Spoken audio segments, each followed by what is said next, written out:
Hello everyone, welcome to my channel tips on mathematics. So class 12th NCERT mathematics का हम जो है प्रश्नावली 6.1 पर चर्चा कर रहे थे और उसमें हमने क्वेश्चन नंबर 1 से लेकर के 10 तक जो है हमने सॉल्यूशन कर लिया था। तो आज के इस लेक्चर में हम क्वेश्चन नंबर 11 से स्टार्ट करेंगे और लास्ट तक जो है हम सॉल्व आउट करेंगे। तो चलिए स्टार्ट करते हैं। और आज के इस वीडियो का पहला क्वेश्चन है हमारे पास, जो कि प्रश्नावली 6.1 का 11वां क्वेश्चन है। एक कण वक्र जो है 6y बराबर x³ प्लस 2 के अनुगत गति कर रहा है। वक्र पर उन बिंदुओं को ज्ञात कीजिए जबकि x निर्देशांक की तुलना में y निर्देशांक 8 गुना तीव्रता से बदल रहा है। देखो कितना अच्छा सा क्वेश्चन है यहाँ पे और बहुत ही अच्छी बातें बताया है।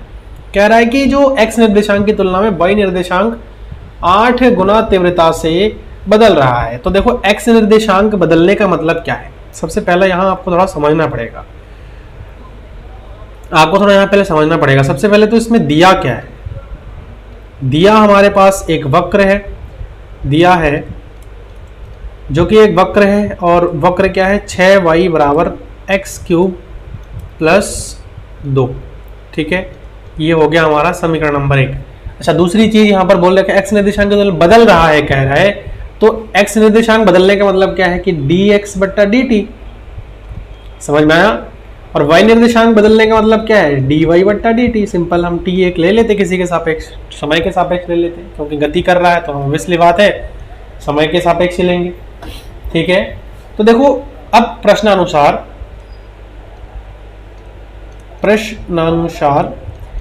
कह रखा है कि x निर्देशांक की तुलना में जो y निर्देशांक है वो हमारा 8 गुना तीव्रता से बदल रहा है। मतलब जो x निर्देशांक है वो y निर्देशांक की तुलना में 8 गुना तीव्रता से बदल रहा है। ठीक है, ये यहां पर प्रश्नानुसार ये बोल रखा है ना। अब देखो अगर हमारे पास ये चीज है, हम इसको क्या करेंगे समीकरण नंबर 2 मानेंगे। अब सबसे पहले तो हम t के सापेक्ष क्या करेंगे, समीकरण 1 का t के सापेक्ष अवकलन करने पर तो क्या हो जाएगा। देखो अगर t के सापेक्ष करेंगे तो 6y का t के सापेक्ष करेंगे तो dy बट्टा dt बराबर x का t के सापेक्ष करेंगे तो 3x² dx बट्टा dt, और 2 का करेंगे तो क्या हो जाएगा, वो हमारा 0 हो जाएगा। क्लियर है, 2 हम करेंगे तो उसका क्या हो जाएगा, हमारे पास 0 हो जाएगा। अब देखो यहाँ एक चीज आप समझ सकते हो कि इस इक्वेशन का यूज अगर हम यहाँ पर करते हैं, इस समीकरण का अगर हम यहाँ पर प्रयोग करते हैं तो हमारे पास क्या आएगा। चलो हम dy बट्टा dx का मान यहाँ पर सिंपली रख देते हैं। दिस इम्प्लाई dy बट्टा dx को हम क्या लिख सकते हैं, 8 गुणा dx बट्टा dt लिख सकते हैं बराबर 3x² dx बट्टा dt। अब बच्चों देखो एक चीज आप लोग यहाँ देख सकते हो कि अगर dx बट्टा dt है और इधर भी dx बट्टा dt है तो कैंसिल आउट हो सकता है, क्योंकि इधर गुणा में है इधर भी ये गुणा में है। तो अल्टीमेटली हमारे पास बचा क्या, 8 गुणा 6।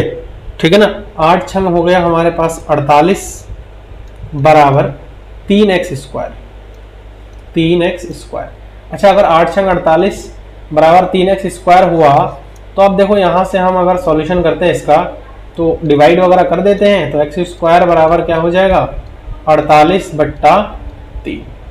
ठीक है, 48 बट्टा 3, 16 या 48, तो ये हो जाएगा हमारे पास 16। तो यहाँ से अल्टीमेटली हमारे पास क्या आ जाएगा, x² बराबर 16। तो x² बराबर 16 का मतलब आप समझते होंगे, x² बराबर 16 का मतलब क्या है, x बराबर प्लस माइनस का 4।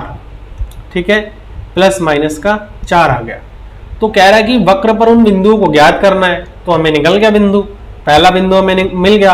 अब अगर पहला बिंदु मिल गया तो देखो अब कंडीशन यहाँ पर क्या बना, हमारे पास ये समीकरण है तो हम जब x का मान हमारे पास प्लस माइनस 4 है, तो जब x बराबर प्लस का 4 हो तो हम समीकरण 1 से लिखेंगे। समीकरण 1 से क्या निकल के आ जाएगा, देखो 6y is equal to x का क्यूब मतलब 4 का क्यूब हो जाएगा प्लस 2, 4 चक्कू 16 चक्कू 64 हो जाएगा प्लस 2, 64 65 66, तो y बराबर 66/6 हो जाएगा और 11। ठीक है, तो y बराबर हमारे पास कितना आ जाएगा, अल्टीमेटली 11 आ जाएगा। कब आ जाएगा y बराबर कब 11 आएगा, जब x बराबर 4 हो। अतः बिंदु क्या हो जाएगा, जब x बराबर 4 हो रहा है तो y बराबर हमारे पास 11 हो रहा है। पुनः जब x बराबर माइनस का 4 हो, अब यहां पर माइनस का 4 भी तो लेना पड़ेगा, x बराबर माइनस का 4 हो समीकरण 1 से, तो हम यहां पर y का मान भी निकाल सकते हैं ना। 6y बराबर माइनस 4 का क्यूब हो गया, अब यहाँ बराबर 2 प्लस 2 सॉरी, यहाँ पर प्लस का 2 हो जाएगा। ठीक है, यहाँ हम लिखेंगे क्या, प्लस का 2, तो यहाँ से क्या आ रहा है, देखो 4 चक्कू 16 चक्कू 64, माइनस का 64 प्लस का 2 बराबर हो जाएगा यहाँ माइनस का 62। ठीक है, 62। अब देखो 6y है तो यहाँ y बराबर माइनस का 62/6 हो जाएगा। अच्छा, 62/6 में अगर करूँगा तो 2 तिया 6, 2 तिया 6, 2 1 कम 2 31/, तो y बराबर हमारे पास अल्टीमेटली यहाँ से क्या आएगा, माइनस का 31/3 आ गया। अतः अगला जो पॉइंट हमारे पास निकल कर क्या रहा है, वो पॉइंट हमारे पास क्या हो जाएगा, जब x बराबर, अतः बिंदु हम यहाँ पर लिख सकते हैं, अतः बिंदु जब x बराबर माइनस का 4 हो रहा है तो y बराबर माइनस का 31/3 हो रहा है। ठीक है, तो ये हमारे पास आ जाएगा। एक तो हमारे पास बिंदु क्या आ रहा है, ये आ रहा है, और एक हमारे पास बिंदु ये आ रहा है। तो निर्देशित बिंदु हमारे पास क्या हो जाएगा, 4,11 माइनस 4, माइनस का 31/3 हो जाएगा। ठीक है, आई थिंक आप लोगों को ये सवाल भी अच्छे से क्लियर हो गया है। चलिए अब अगले क्वेश्चन पर चलते हैं और फटाफट से इसको रीड करते हैं। देखो, हवा के एक बुलबुले की त्रिज्या दे रखा है की दर से जो है बढ़ रही है। हवा का एक बुलबुले की जो त्रिज्या है वो 1/3 सेंटीमीटर पर सेकंड की दर से बढ़ रही है। बुलबुले का आयतन किस दर से बढ़ रहा है, जबकि त्रिज्या 1 सेंटीमीटर है। बहुत सरल है, देखो बुलबुला अगर है तो गोलाकार होता है। हवा के एक बुलबुले की त्रिज्या कह रहा है, तो हवा का बुलबुला, देखो जो भी बुलबुला होता है वो हमारा कैसा होता है, गोलाकार होता है। तो गोलाकार अगर है तो मानेंगे, सबसे पहले तो हम यहाँ थोड़ा सा मान लेते हैं, माना बुलबुले की त्रिज्या,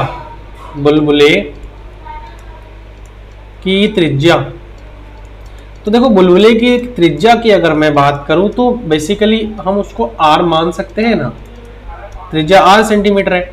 तो अब देखो दिया हुआ है, प्रश्न में दिया हुआ है कि बुलबुले की त्रिज्या इतना सेंटीमीटर दर से बढ़ रही है, तो दिया है बुलबुले की त्रिज्या जो है dr बट्टा बुलबुले की त्रिज्या सेकंड के हिसाब से बढ़ रही है, पर सेकंड के हिसाब से 1/2 सेंटीमीटर प्रति सेकंड, ये दिया हुआ है। बुलबुले का आयतन, तो आयतन क्या हो जाएगा, अब आयतन सिंपल है। आयतन अगर हमारे पास गोलाकार है तो 4/3 पाई r क्यूब हो जाएगा। अब dv बट्टा dt बराबर क्या हो जाएगा, 4/3। अच्छा, पाई तो है ही, और r क्यूब का करेंगे तो 3r² dr बट्टा dt। अच्छा, यहाँ से क्या आ जाएगा, dv/dt। अच्छा, dv/dt की अगर बात करूँ मैं तो यहाँ से देखो कितना आ रहा है, 4 पाई r² dr/dt। तो यहाँ से देखो क्या आ जाएगा, dv/dt जब त्रिज्या r जो है 1 सेंटीमीटर हो तो क्या हो जाएगा, dv/dt। ठीक है, dv/dt क्या हो जाएगा, 4 पाई और r का स्क्वायर मतलब 1 का स्क्वायर, और डी आर बट्टा डी टी हमारे पास क्या आया है, 1/2 आया है। तो देखो ये तो 1 हो जाएगा हमारे पास, तो 2 दूनी 4 हो जाएगा। तो अल्टीमेटली हमारे पास क्या आ जाएगा, 2 पाई। तो आयतन जो है डी वी बट्टा डी टी वो 2 पाई सेंटीमीटर क्यूब पर सेकंड के दर से बढ़ रहा है। ठीक है, ये हमारे पास इसका सॉल्यूशन हो जाएगा। बहुत अच्छा क्वेश्चन था, क्योंकि देखो बुलबुला है, गोलाकार होता है, तो हम यहाँ कॉमन सेंस लगाया है कि इसमें गोले का आयतन ही यूज करेंगे, क्योंकि आयतन तो गोले का आयतन तो 4/3 पाई आर क्यूब ही होता है। अच्छा चलिए अगला क्वेश्चन पर चलते हैं, और ये है हमारे पास 30 नंबर क्वेश्चन, जो कि एक गुब्बारा जो सदैव गोलाकार है, कह रहे सदैव गोलाकार रहता है, का परिवर्तनशील व्यास हमारे पास दे रखा है, एक्स के सापेक्ष आयतन के परिवर्तन की दर ज्ञात कीजिए। तो देखो परिवर्तनशील व्यास दे रखा है ना, परिवर्तनशील व्यास दे रखा है। अब देखो चूंकि व्यास जो होता है ना वो त्रिज्या का दुगुना होता है। 2r इज इक्वल टू हमारे पास दे रखा है, यार सही से लिख लेते हैं इसको, 2r is equal to 3/2 2x + 1। तो यहां से हमारे पास त्रिज्या मिल जाएगा, इसीलिए त्रिज्या r बराबर 3/2, इसके साथ गुणा हो जाएगा, इस 2 के साथ 2 दूनी 4, 2x + 1। ठीक है, ये तो हमारे पास हो गया त्रिज्या। अब देखो इसको चाहो तो सेंटीमीटर में मान लो। ठीक है, अब देखो सेंटीमीटर में हमने मान लिया। अब देखो हमारे पास गुब्बारे का आयतन गोलाकार है, तो आयतन क्या हो जाएगा, गोला का आयतन v बराबर 4/3 पाई आर क्यूब, इतना ही होना है। ये क्लियर है, ये तो सबको पता होगा आप लोगों को अच्छी तरह से। अच्छा यहां से अब देखो अगर मैं v की बात करूं तो 4/3 पाई r का मान क्या दिया हुआ है, r का मान हमारे पास आया है 3/4 2x + 1 और इस पूरे का होल क्यूब, ये हमारे पास क्या आ गया, r आ गया। अगर मैं अब dv/dt निकालूं, सो dv/dx, ठीक है, x के सापेक्ष आयतन का परिवर्तन बोला था, तो हम x के सापेक्ष हम इसको क्या करेंगे, डिफरेंशिएशन कर देंगे। तो देखो dv/dt इज इक्वल, देखो ये कांस्टेंट है बच्चों, तो 4/3 पाई, और यहाँ देखो इसको हम x के रूप में अगर मानते हैं तो यहाँ एक चीज और कांस्टेंट आ रही है, 3/4 का क्यूब, ये भी कांस्टेंट आ रहा है। और हमारे पास देखो बच क्या रहा है, ये चीज का क्यूब हमारे पास बच रहा है, मतलब d/dx, सॉरी यहाँ पर भी हमने थोड़ा मिस्टेक किया है, यहाँ हम जो है dx लिखेंगे, क्योंकि x के सापेक्ष बोल रखा है ना इन्होंने। ये d/dx क्या हो जाएगा, 2x + 1 का क्यूब हो जाएगा यहाँ से। ठीक है, अब चलिए यहाँ लिखते हैं dv/dx 4/3 पाई इंटू 3/4 का क्यूब हो जाएगा यहाँ। ठीक है, और इसका देखो डिफरेंशिएट करेंगे तो यहाँ पर हमारे पास 2x + 1 आ रहा है, इसका स्क्वायर, और 2x + 1 का करेंगे तो हमारे पास आएगा 2। अब देखो जो कैंसिल आउट हो रहा है ना बच्चों, उसको कैंसिल आउट कर दो, डरने वाली कोई बात ही नहीं है। देखो अब dv/dx बराबर, देखो यहाँ 4/3 हो रहा है पाई गुणा, ऐसे गुणा है ना ही। अब देखो इसको मैं लिख सकता हूँ 3/4 गुणा 3/4 गुणा 3/4 गुणा, देखो 3 दूनी 6 कर लो ना यहाँ सीधा सीधा, 2x + 1 का होल स्क्वायर। अब जो कट रहा है ना उसको काट दो सीधा, इससे कट रहा है, इससे ये कट रहा है। ठीक है, 2 दूनी 4, 2 तिया 6 है ना, और कुछ कट रहा है बच्चों, यहाँ से नहीं कट रहा है, तो हमारे पास आ रहा है dv/dx इज इक्वल टू, देखो 3 × 3 × 3, 3 तिया 9 तिया 27/4 दूनी 8, 2x + 1 का स्क्वायर। ठीक है, 27/8 2x + 1 का स्क्वायर। तो ये हमारे पास आयतन का परिवर्तन आ जाएगा, है ना। देखो इजी था, आपको फार्मूला वगैरह ये सारी चीज़ अच्छे से क्लियर हो तो आप ऐसे ऐसे क्वेश्चन भी आराम से कर सकते हो, कोई प्रॉब्लम नहीं होगी। अच्छा, अब 14 नंबर क्वेश्चन पर चलते हैं। तो देखो कह रहा है कि एक पाइप से रेत 12 सेंटीमीटर क्यूब पर सेकंड की दर से गिर रहा है। गिरती रेत जमीन पर एक ऐसा शंकु बनाती है जिसकी ऊंचाई सदैव आधार की त्रिज्या का छठा भाग है। रेत से बने शंकु की ऊंचाई किस दर से बढ़ रही है, जबकि ऊंचाई हमारे पास 4 सेंटीमीटर है। देखो यहाँ थोड़ा सा लॉजिकल है और इसको हमें आपको समझना पड़ेगा, ठीक है, और मुझे समझाना भी पड़ेगा। तो चलो, कह रहा है सबसे पहले कि एक पाइप है, समझना इसको, ये एक पाइप है, हम मान के चलते हैं। अब पाइप से आप अगर कोई रेत है या मिट्टी है, अगर आप उसको गिराते हो ना, तो वो जो है कह रहा है कि अगर गिरता है तो वो एक शंकु के आकार ले लेता है। ऐसे ये शंकु के आकार ले लेता है। शंकु कैसा होता है?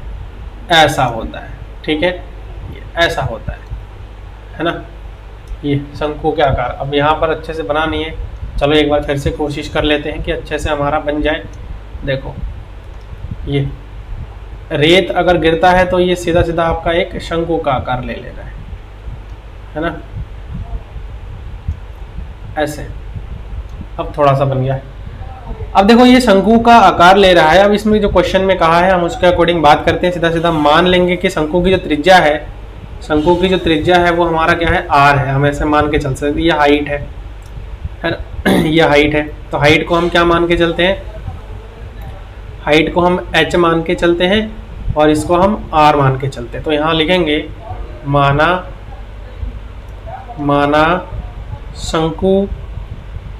शंकु की जो त्रिज्या है,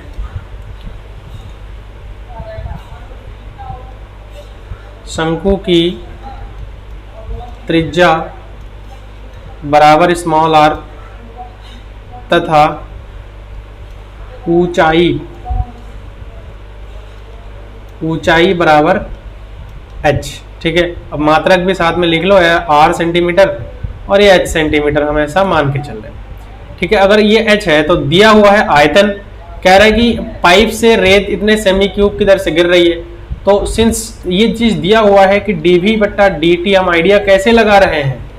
हमने यहाँ सेमी क्यूब देखा है तभी आयतन का हिसाब लगा लिया हमने, जो कि 12 सेंटीमीटर क्यूब पर सेकंड के हिसाब से दिया हुआ है। अच्छा, अब तथा एक चीज और कहा है प्रश्नानुसार, यहाँ पे लिख देते हैं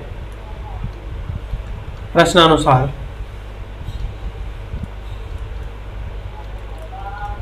तो प्रश्नानुसार क्या कहा है? प्रश्नानुसार ये कहा है कि गिरती रेत जमीन पर एक ऐसा शंकु बनाती है जिसकी ऊंचाई सदैव आधार की त्रिज्या का छठा भाग रहता है। मतलब जिसकी ऊंचाई कह रहा है कि आधार की जो त्रिज्या है, आधार की त्रिज्या क्या है? आर है, सॉरी, आधार की जो त्रिज्या है वो क्या है? आर है। और आर का जो है हमेशा क्या रहता है? छठा भाग रहता है, मतलब 1/6। छठा भाग मतलब क्या है? 1/6 ही हुआ। ये क्लियर हुआ? तो h बराबर हमारे पास क्या आ गया? h बराबर क्या आ गया? 1/6 आर आ गया। ये चीज आप थोड़ा याद रखना, ये क्वेश्चन में दे रखा है तभी हमने यहाँ पर लिख लिया। अच्छा, दूसरा चीज, अब देखो हमें यहाँ पर क्या करना पड़ेगा? रेत से बने शंकु की ऊंचाई किस दर से बढ़ रही है? तो रेत से बनी जो शंकु की ऊंचाई है वो किस दर से बढ़ रही है, वो हमको क्या करना है?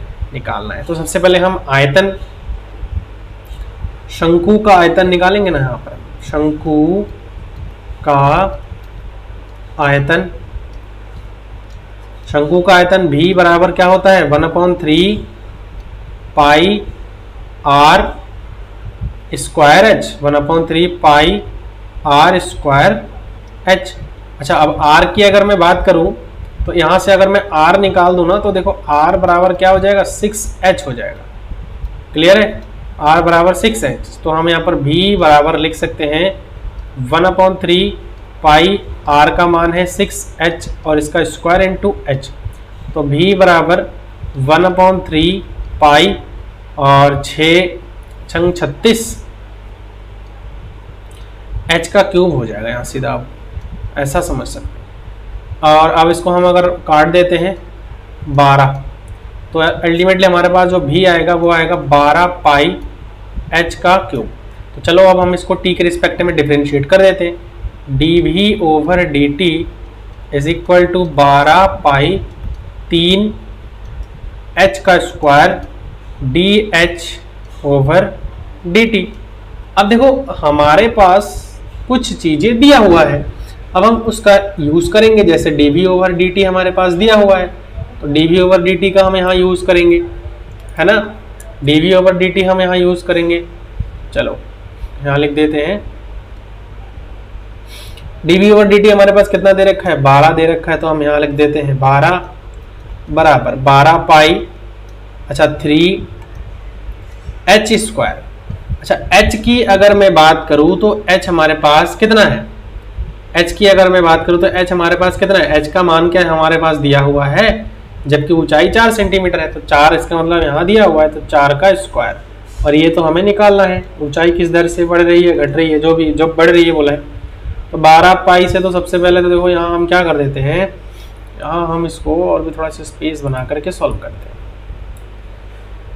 ठीक है, देखो अब हम डी एच बट्टा डी टी निकाल लेते हैं। डी एच बट्टा डी टी बराबर 12 बट्टा 12 पाई गुणा 3 और 4 का स्क्वायर, कितना हो जाएगा, 12 से 12 कैंसिल आउट। डी एच बट्टा डी टी बराबर कितना हो जाएगा, 1 बट्टा 3 और 4 चक्कू 16, 16 या 48 पाई। ठीक है, ये हमारे अकॉर्डिंग ये आंसर आ गया। अच्छा एच हाइट है तो सेंटीमीटर और समय के हिसाब से बढ़ रहा है, तो ये आ जाएगा डी एच बट्टा d T is equal to 1/48 pi centimetre पर सेकेंड।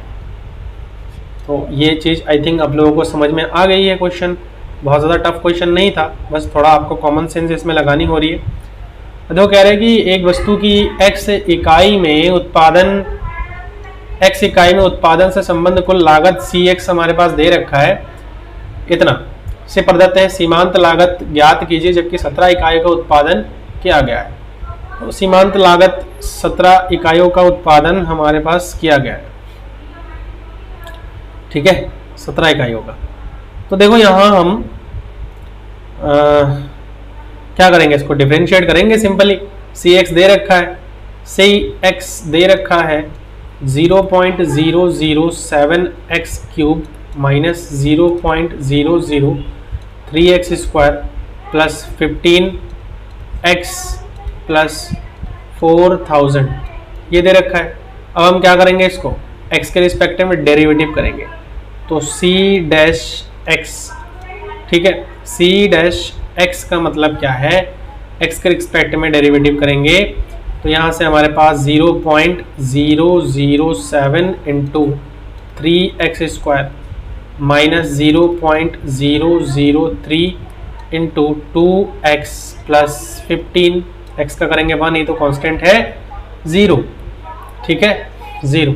अब कैलकुलेट कर लो, 7 या 21, 1 2 3, 1 2 3, ये हो जाएगा एक्स स्क्वायर माइनस यहाँ से हो जाएगा 3 दूनी 6, 3 के बाद लगाने हैं ना हमें, तो 1 2 3, ठीक है, ये हो गया x हो जाएगा यहाँ पे प्लस 15। अच्छा 17 इकाइयों का उत्पादन करने के लिए बोल रहा है तो हम क्या निकालेंगे, C 17, C dash 17, C dash 17 का मतलब क्या है 0.021 17 का स्क्वायर माइनस 0.006 इंटू 17 प्लस 15। अब हम यहाँ कैलकुलेट करेंगे, ठीक है, कैलकुलेट करेंगे तो हमारे पास देखो यहाँ टोटली जो आप कैलकुलेट करके इसको देख लीजिए, तो हम कैलकुलेशन आई थिंक हम लोग आता है, तो मैं यहाँ आप लोगों के लिए छोड़ रहा हूँ, थोड़ा कोशिश आप लोग भी करिए, 7 हो जाएगा, ठीक है। तो ये हमारे पास इसका आंसर आ जाएगा 15 नंबर का। अब चलिए 16 नंबर पर चलते हैं, और जो 16 नंबर क्वेश्चन है वो भी कुछ इस प्रकार से है। तो देखो आप, मैं इसको क्या कर रहा हूँ आपके लिए जो है होमवर्क में रख रहा हूँ, क्योंकि ये क्वेश्चन जस्ट 15 नंबर क्वेश्चन के सिमिलर है, तो आपको इसमें कंफ्यूज होने की जरूरत नहीं। इसको आप डेरिवेटिव करिए, x के वैल्यूज पर 7 रख दीजिए, r डैश x निकाल लीजिए सिंपल, यहाँ समझ में आ गया होगा आई थिंक। चलते हैं अगला क्वेश्चन, और अगला जो क्वेश्चन है वो हमारा है क्वेश्चन नंबर 17, और 17 के लिए कुछ बोल रखा है कि 17 तथा 18 में सही उत्तर का चयन करो। बहुत सरल है, देखो एक वृत्त की त्रिज्या r बराबर 6 सेंटीमीटर पर r के सापेक्ष क्षेत्रफल परिवर्तन के तत्व वृत्त की क्षेत्रफल क्या होता है, area is equal to pi are square होगा। तो डी ए ओवर आर के सापेक्ष बोला है डी आर, तो यहां से क्या हो जाएगा 2 पाई आर हो जाएगा। और आर का मान 6 दे रखा है, d a over d r, r is equal to 6 centimetre पर 2 पाई इंटू 6 12 पाई, और सेंटीमीटर स्क्वायर पर सेंटीमीटर, तो 12 पाई आ जाएगा। इसका मतलब आंसर नंबर बी हमारा क्या है, एकदम करेक्ट है। ठीक है, अब चलिए क्वेश्चन नंबर 18 पर चलते हैं, जो कि इस एक्सरसाइज का लास्ट क्वेश्चन है 6.1 का। देखो x इकाई में विक्रय में कुल प्राप्त आय रुपए में ज्ञात करना है। जब x बराबर 15 है तो सीमांत आय क्या होगी, तो r डैश x निकाल दो, सिंपल यहाँ कर देते हैं फटाफट। 3 दूनी 6x प्लस 36। अब यहाँ पर x बराबर r डैश 15 निकाल लो ना, 15 गुणा 6 प्लस 36, 15 छंग 90 प्लस 36 कितना हो जाएगा, दे रखा है ऐसा आंसर 6, और ये हो जाएगा 126। तो ये r डैश 15 बराबर 126 दे रखा है, इसका मतलब डी आंसर इज करेक्ट। ठीक है, तो देखिए हमने जो है भली भांति इसको अच्छे से कर लिया है। प्रश्नावली 6.1 का आज ये फिनिश होता है, और आप लोगों को आई थिंक ये समझ में भी आ गया है। कहीं पर अगर डाउट है तो आप लोग मुझे कमेंट के माध्यम से बता सकते हैं, मैं आपको प्रॉपर हेल्प करने की कोशिश करूंगा। साथ ही साथ वीडियो अगर सही लगे तो इसको आप लोग जो है लाइक करें, और अगर चैनल पर आप लोग नए हैं तो इसको जो है सब्सक्राइब जरूर कर लीजिए, साथ ही साथ नोटिफिकेशन बेल को भी प्रेस कर लेना। और अगर मेरा चैनल आप लोगों के लिए हेल्पफुल है तो इसको अपने फ्रेंड्स लोगों के साथ भी शेयर करिए।